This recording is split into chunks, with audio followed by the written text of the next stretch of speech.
अस्सलाम वालेकुम dear students, उम्मीद है आप लोग खैरियत से होंगे। आज हम 10th क्लास फिजिक्स के चैप्टर 11 के second topic convection in liquids and gases को स्टडी करेंगे। तो बेटा स्टार्ट करते हैं हम अपना टॉपिक। अब प्रीवियस टॉपिक में बेटा हमने ये बात पढ़ी थी कि थर्मल एनर्जी या हीट को ट्रांसफ़र करने के लिए हमारे पास तीन तरह के मेथड होते हैं, जिसमें पहला मेथड था कंडक्शन। अब नेक्स्ट बेटा हमने सेकंड मेथड पढ़ना है कन्वेक्शन।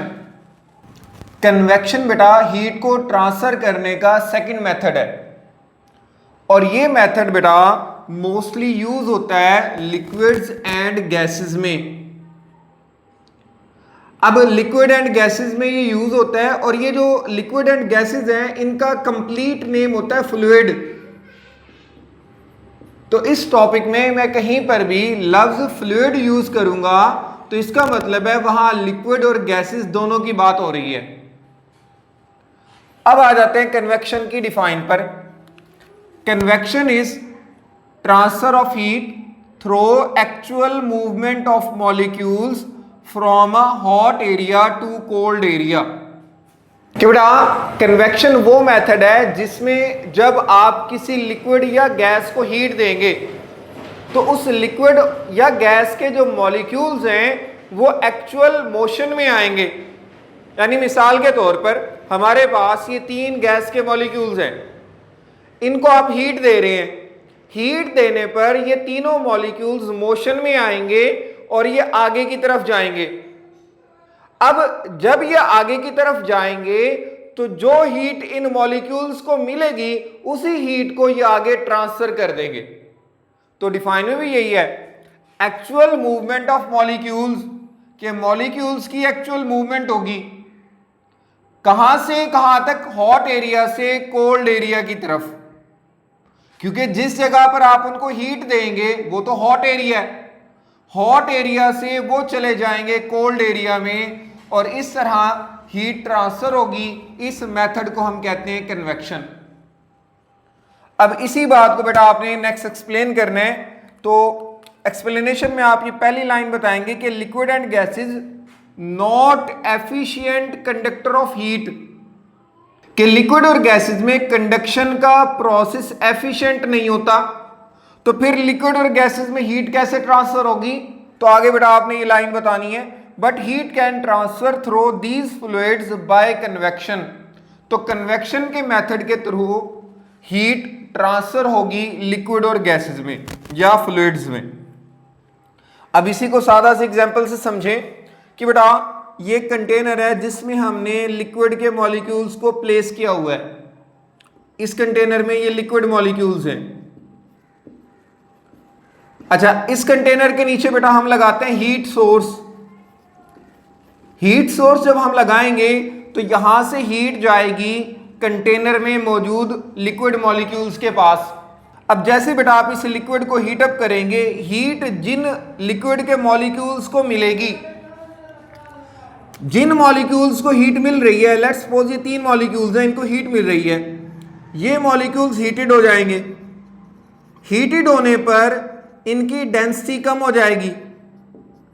डेंसिटी कम होने पर ये मॉलिक्यूल्स हल्के हो जाएंगे। हल्के होने पर ये ऊपर की तरफ चले जाएंगे। तो ये तीनों मॉलिक्यूल्स डेंसिटी के कम होने पर ऊपर चले जाएंगे, यहां आगे।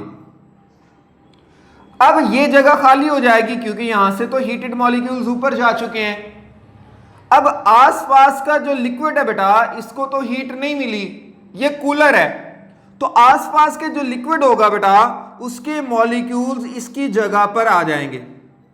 आसपास वाले मॉलिक्यूल्स इसकी जगह आ जाएंगे।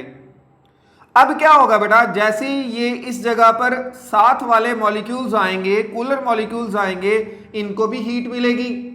ये भी लेस डेंस हो जाएंगे, इनकी डेंसिटी कम होगी, मैस भी कम होगा। ये तीनों मॉलिक्यूल्स भी ऊपर चले जाएंगे। फिर अब बाकी जो कूलर लिक्विड होगा वो भी इस जगह पर आ जाएगा। इस तरह से वो भी हीटअप होगा।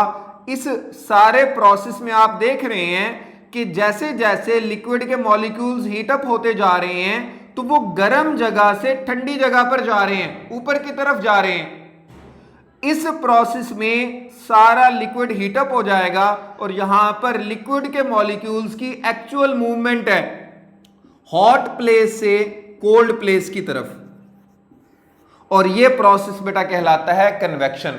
अब इसी बात को बेटा आपने नेक्स्ट एक्सप्लेन करना है इसी टॉपिक के एक पैराग्राफ से, जो कि एक्सरसाइज का शॉर्ट क्वेश्चन है 11.3।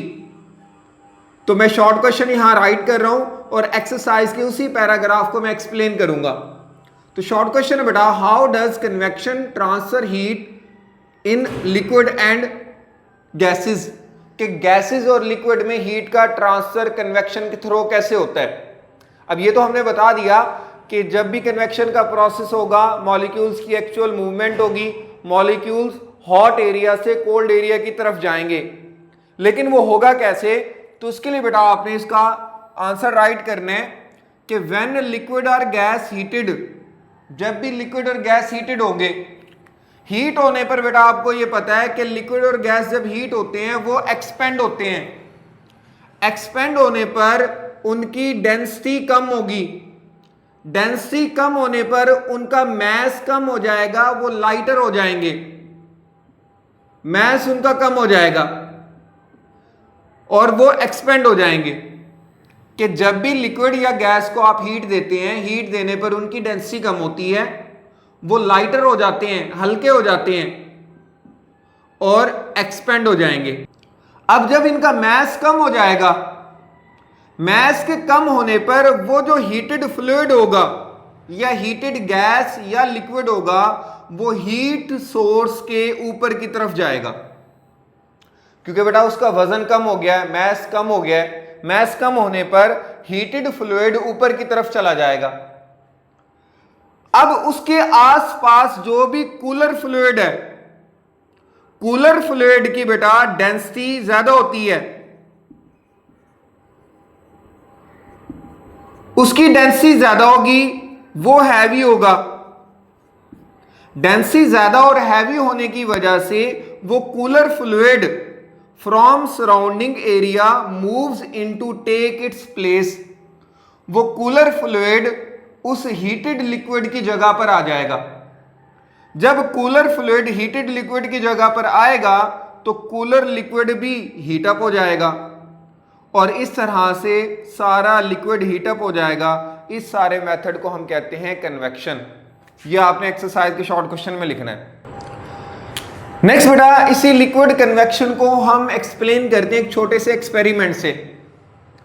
एक्सपेरिमेंट में आपने एक कंटेनर में 2/3 वाटर को फिल कर लेना है, या बीकर में आपने 66% वाटर को फिल कर लेना है। वाटर ये आपने फिल कर लिया। अच्छा, अब आपने क्या करना है कि इस लिक्विड में 2 या 3 क्रिस्टल प्लेस करने हैं पोटाशियम परमैंगनेट के। पोटाशियम परमैंगनेट के 2 या 3 क्रिस्टल आपने इस लिक्विड में डाल देने हैं जो ब्लैक कलर के हैं। अच्छा, दूसरी बात बेटा आपने याद रखनी है कि जो पोटाशियम परमैंगनेट के क्रिस्टल होते हैं, जैसे आप इसको लिक्विड में डालेंगे, लिक्विड में डालने पर ये डिसॉल्व हो जाएंगे, हल हो जाएंगे। जैसे बेटा ये डिसॉल्व होंगे, इनका कलर चेंज होकर पर्पल या पिंक हो जाएगा। तो आपने क्या किया, पोटाशियम परमैंगनेट के क्रिस्टल्स को लिक्विड में डाला। जैसे आप पोटाशियम परमैंगनेट के क्रिस्टल को पानी में डालेंगे, ये पानी में डिसॉल्व हो जाएंगे। डिसॉल्व होने पर इनका कलर चेंज हो जाएगा। लेट्स सपोज यहां मैं रेड कलर से इसको शो कर रहा हूं, एक्चुअल में इसका पर्पल कलर होता है। तो ये जो रेड कलर की मैंने लाइंस बनाई हैं, ये पोटाशियम परमैंगनेट के क्रिस्टल डिसॉल्व होने के बाद है। अब ये इस जगह पर पोटाशियम परमैंगनेट के क्रिस्टल डिसॉल्व हो गए, नीचे आपने लगा दिया बर्नर। बर्नर से हीट मिलेगी इस लिक्विड को। जब लिक्विड को हीट मिलेगी तो हीट बेटा सेंटर में मौजूद इस कलर के पास पहले जाएगी। बर्नर को बेटा हमने सेंटर में लगाया हुआ है, तो हीट सबसे पहले इस जगह पर मौजूद लिक्विड को मिलेगी। हीट जब इस जगह पर मौजूद लिक्विड को मिलेगी, उस लिक्विड में बेटा हमारे पास ये कलर है, रेड कलर है पोटाशियम परमैंगनेट का। जैसे बेटा इस लिक्विड को हीट मिलेगी, आपको पता है कि लिक्विड हीट मिलने पर लाइटर हो जाता है, हल्का हो जाता है। लिक्विड जैसे ही हल्का होगा उसकी डेंसिटी कम होगी, वो एक्सपेंड होकर ऊपर की तरफ जाएगा। अब हमें लिक्विड तो ऊपर की तरफ जाता हुआ दिखाई नहीं देगा क्योंकि लिक्विड का कलर तो सेम होता है। हमें ये जो रेड कलर्स वाली लाइंस हैं ये ऊपर जाती हुई दिखाई देंगी लिक्विड के साथ, क्योंकि जिस लिक्विड में ये मौजूद थी वो लिक्विड गर्म हुआ। लिक्विड के गर्म होने पर ये रेड कलर वाली जो लाइंस हैं ये भी लिक्विड के साथ ऊपर चली जाएंगी।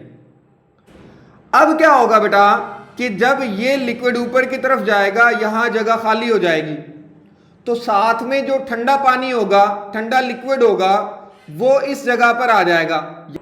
यहां से लिक्विड रिमूव होकर इस जगह पर आ जाएगा। अब ये कूलर लिक्विड है। अब इस कूलर लिक्विड को फिर हीट मिलेगी।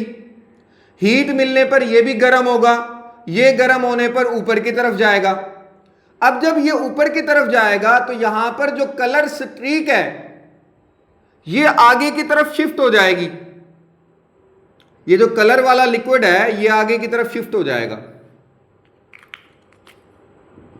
और जो हीटेड लिक्विड था वो इसकी जगह पर आ जाएगा, कलर आगे चला जाएगा।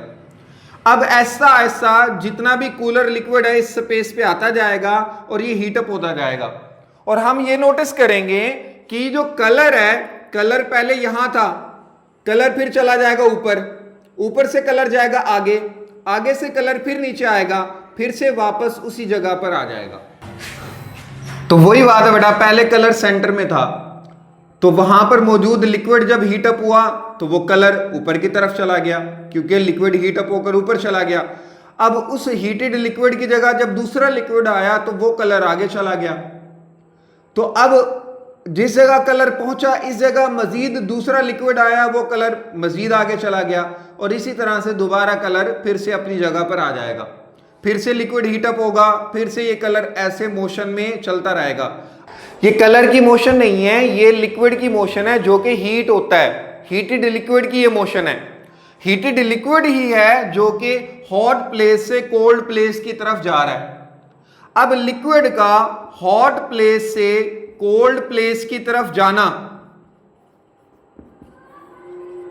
इस दौरान ये जो इसका फ्लो बनता है, लिक्विड का हॉट प्लेस से कोल्ड प्लेस की तरफ जाते हुए जो फ्लो बनता है, ये जिस तरह फ्लो बना हुआ है, कलर जा रहा है, हीटेड कलर या हीटेड लिक्विड जा रहा है, तो ये जो फ्लो बनता है इसको बेटा हम कहते हैं कन्वेक्शन करंट। तो आपने बेटा नेक्स्ट इसमें ये बात बतानी है कि जब लिक्विड हीटअप होकर ठंडी जगह पर जाता है तो उस दौरान जो लिक्विड का फ्लो होता है उसको हम कन्वेक्शन करंट इन लिक्विड कहते हैं। तो ये था बेटा आज का हमारा टॉपिक। कल के टॉपिक में हम पढ़ेंगे कि कन्वेक्शन करंट एयर में कैसे होता है, कि एयर को जब आप हीट देते हैं, एयर हॉट प्लेस से कोल्ड प्लेस की तरफ जाएगी तो उसमें कन्वेक्शन का प्रोसेस कैसे होगा। तो तब तक के लिए बेटा अल्लाह हाफिज़।